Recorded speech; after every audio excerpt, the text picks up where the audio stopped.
Sugar ఉంటే పిల్లలు పుట్టరా అని ఒక సబ్స్క్రైబర్ కామెంట్ చేశారు. వీడియో ఎండ్ వరకు చూడండి మీకే అర్థమవుతుంది. ఒకవేళ మగవాళ్ళలో గనుక షుగర్ ఎక్కువగా ఉంటే వాళ్ళలో ఏమవుతుంది టెస్టోస్టెరాన్ లెవెల్స్ తగ్గడం వల్ల స్పర్మ్ కౌంట్ అనేది తగ్గుతుంది. అండ్ అదే కాకుండా క్వాలిటీ కూడా తగ్గుతుంది.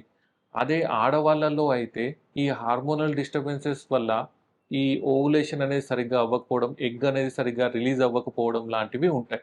సో, ఇలా అవ్వకుండా ఉండాలంటే అండ్ హెల్తీ ప్రెగ్నెన్సీ రావాలంటే ఏం చేయాలంటే, మీ షుగర్స్ అనేది టైట్ కంట్రోల్‌లో ఉండాలి. టైట్ కంట్రోల్ అంటే టైట్ కంట్రోల్. దానికోసం మీరు రెగ్యులర్‌గా exercise, healthy diet and rest and stress తగ్గించుకోవడం ఇలా చేయాల్సి ఉంటుంది. అలా చేస్తే మీ షుగర్ అనేది టైట్ కంట్రోల్‌లో ఉంటుంది. దాంతో పాటు డాక్టర్ రాసిన మెడికేషన్ కూడా తప్పకుండా వాడాల్సి ఉంటుంది. అలా వాడితే ఏంటంటే మీ షుగర్ కంట్రోల్‌లో ఉంటుంది.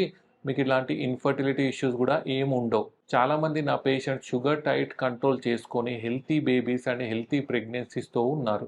సో, మీరు కూడా ఎటువంటి టెన్షన్ ఏం తీసుకోకండి. ఫస్ట్ థింగ్ ఏంటంటే షుగర్ టైట్ కంట్రోల్‌లో ఉంచుకోండి. ఒకవేళ దాని తర్వాత కూడా ప్రాబ్లమ్ వస్తుందంటే మీ గైనకాలజిస్ట్‌ని కలిసి వేరే ప్రాబ్లమ్స్ ఏమైనా ఉన్నాయా లేవా చెక్ చేసుకోండి. అర్థమైంది కదా!